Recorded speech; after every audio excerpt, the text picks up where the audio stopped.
Okay, students, the first word which we have to discuss today, that is iconoclast, right? Icon कहते हैं बुत को. तो जरा इसकी pronunciation देखते हैं, then we move on. Iconoclast.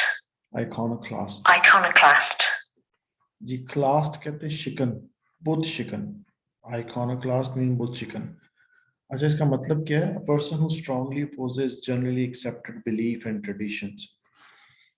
एक ऐसे जो हमारे मुआशरे में कुछ beliefs चल रहे होते हैं, आमतौर पे गलत बिलीफ होते हैं, लेकिन ज्यादातर लोग उसके ऊपर कायम दायम होते हैं, तो उसको आइकॉनोक्लास्ट कहते हैं. आइकन यानी बुत शिकन. बुत के वैसे फिजिकली नहीं, बुतों को तोड़ना. जी, जस्ट 1 मिनट प्लीज.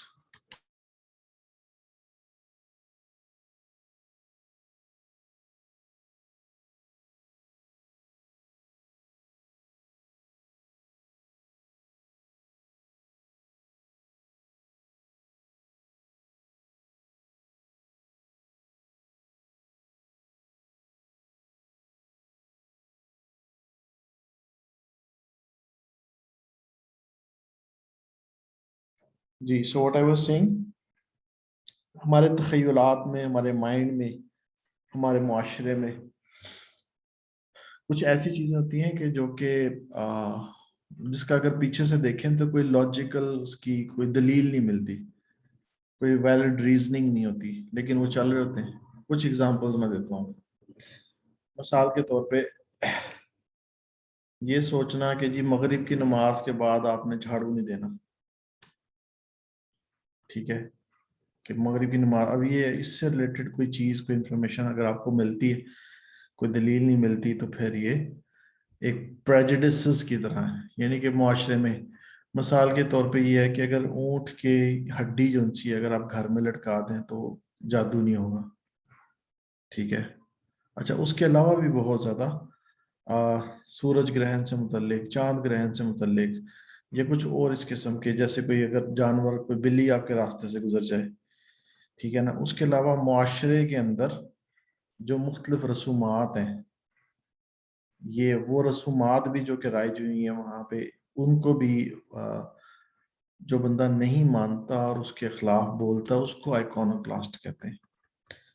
अच्छा जी, इसके सेंटेंसेस को देखते हैं जी. Rogers an iconoclast in architecture is sometimes described as putting the insides of building on the outsides. जो चीजें अंदर हैं किसी चीज के माइंड सेट के, उसको बाहर लेके आने वाला. With one stroke, the iconoclast is now able to start the most powerful suction and force pump ever devised. ठीक है जी.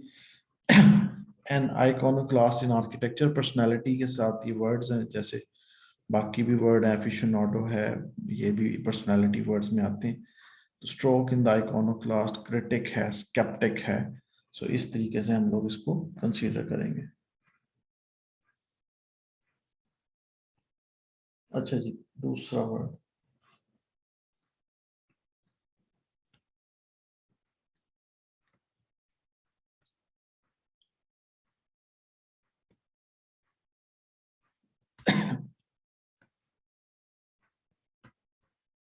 Hiatus.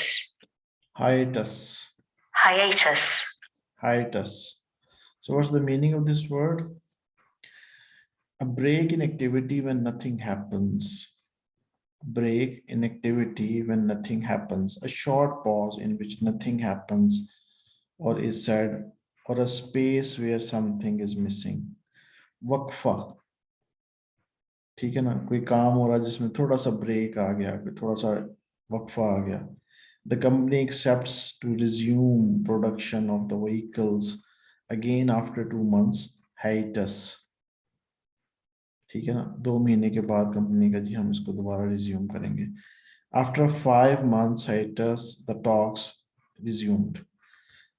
अच्छा जी, लॉन्ग हाइटस है, ड्यूरिंग हाइटस है, पॉज है, ब्रेक है, एंट्रम्स में कॉन्टिन्यूटी है, कॉन्टिन्यूएशन है. ठीक है जी, दीज आर द वर्ड्स. जी, ये पहला वर्ड हमने कर लिया था आइकॉनोक्लास्ट, और दूसरा वर्ड, तीसरा वर्ड है जी hapless. Not lucky experience, experiencing extreme bad luck. Unlucky and usually unhappy. कोई काम करना उल्टा हो जाना, लकी ना होना, खराब हो जाना सिलसिला। Many children are hapless victims of this war. ठीक है ना, unlucky victim of this war. Often the hapless victims have no warning that the flood is on its way. लिख लें जिस वर्ड को, हैपलेस रिजेक्टिव है, अनलकी लिख लें, ठीक है जी, पुअर लिख लें, रेस्ट लिख लें, और हैपलेस विक्टिम, ये दो तीन वर्ड्स जिनसे यूज हुए हैं कैम्ब्रिज ऑक्सफोर्ड दोनों के अंदर। हैपलेस विक्टिम पर्सनालिटी के साथ ही वर्ड आएगा। अच्छा जी, नेक्स्ट है जी glut. Glut. Glut. A situation in which there is more of something than is needed or can be used. A supply of something that is much greater that can be sold or is needed or wanted. ठीक है जी। अच्छा, जिन students ने भी recently join किया है उनके लिए ये 4 वर्ड्स हैं जी। आइकॉनोक्लास्ट, हाइपलेस, हैपलेस और ग्लट। ठीक है जी। तो ग्लट दोबारा से, एक ऐसी situation which there is more of something that is needed or can be used, जहाँ पे सप्लाई बहुत ज़्यादा मौजूद हो, और सप्लाई जहाँ पे चीज़ें जो सी हैं वो ज़रूरत से ज़्यादा मौजूद हो। ठीक है, नाउन है basically a supply of something that is much greater than can be sold और इज नीडेड और वांटेड। सरप्लस अमाउंट में कोई चीज़ आ रही है, ओवर सप्लाई हो रही है। A glut of cheap imported goods on the market. A glut of cheap imported goods on the market.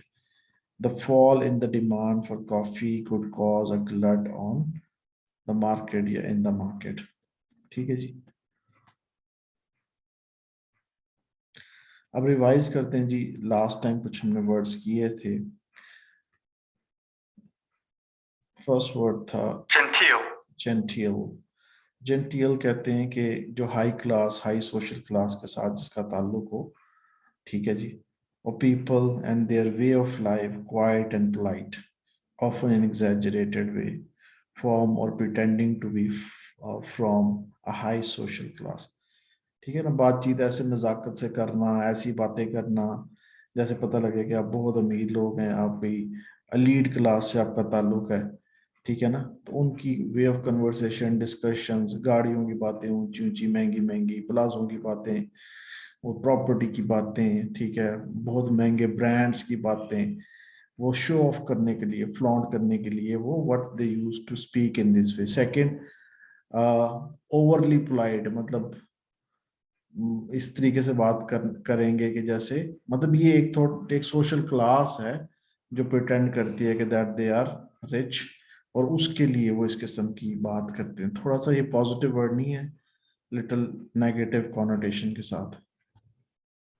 Gosh, awkward, uncomfortable with other people, especially because young without experience। ठीक है जी, तजर्बा नहीं है, सलीका मंद नहीं है, ठीक है, उसको हम लोग गॉश। अच्छा जी, गैरुलस। गैरुलस कहते हैं having the habit of talking a lot, बहुत ज्यादा बातें करना, specially about things that are not important, trivial things. एक और वर्ड लिख लें, ट्रिवियल, TRIVIAL।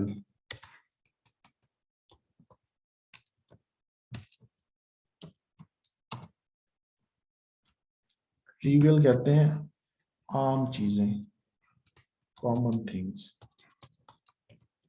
ऐसी चीजें which are not important, unimportant.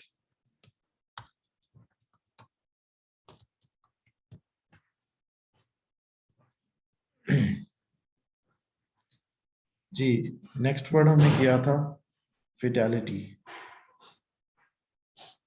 इसका मतलब था ऑनेस्ट और लास्टिंग सपोर्ट और loyalty, the quality of being loyal to somebody और समथिंग।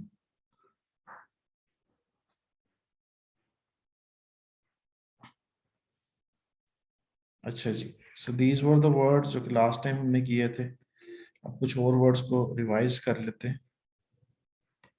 फेसेंट, फॉर्चुअस, fastidious,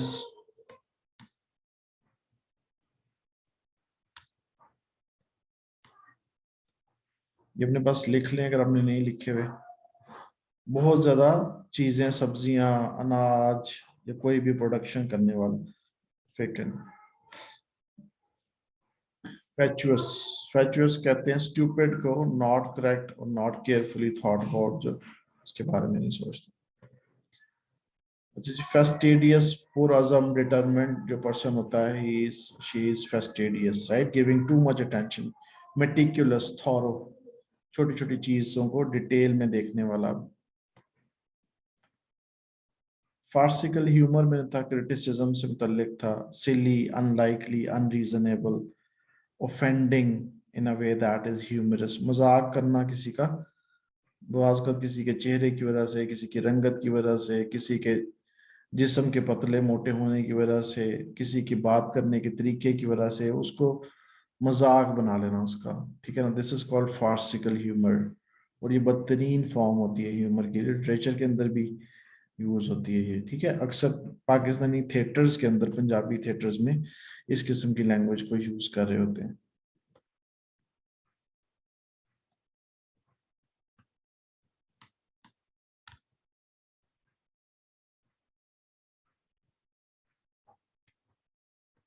अच्छा जी, उसके बाद एक वर्ड हमने किया था, facile, euphemism, spouse. Facile remark or theory is too simple that has not been thought about enough. आसान होना, he does not permit himself facile answer. Facile. Facile.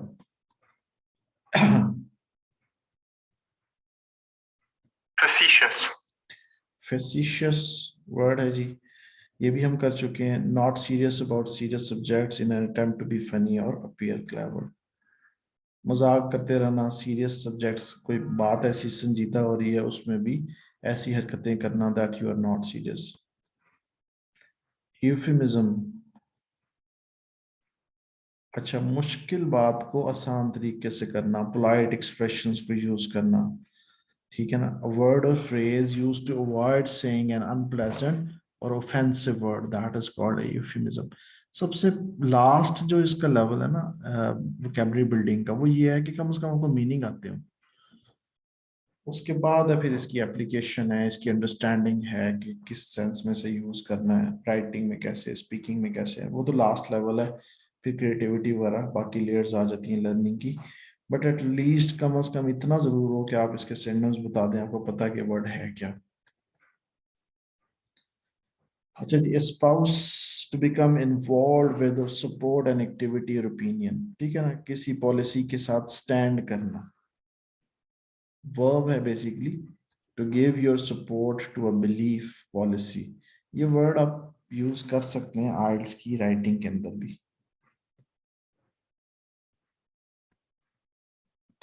एरोडाइट का वर्ड था जो बहुत पढ़ा लिखा होता है। इक्वानिमिटी का वर्ड हमने यूज किया था कि जो किसी थ्रेट के बाद नॉर्मल होना, सुकून आ जाना, ठीक है जी। और एपिटमी, इक्वालिटी, यानी इसके बराबर, इसके जैसा जब हम बात करते हैं। फॉर्मल, जो लॉन्ग लास्टिंग ना हो। एनफ्रेंचाइज, वोट कास्ट करने का हक। इमिग्रेट जो होता है, दैट इज इमिग्रेशन से मुतल्लिक। एगैलिटेरियन, जो इक्वालिटी की बात करे। इफेस कहते हैं मिटा देना, ठीक है। ये जी आज हमने सारे रिवाइज कर लिए हैं। इस वक्त हम 374 तक कर चुके हैं और कल इंशाल्लाह नेक्स्ट 4 करेंगे। और एक आज इडियोमैटिक एक्सप्रेशन,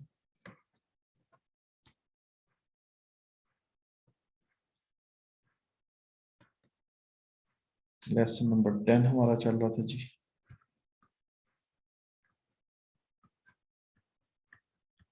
जी,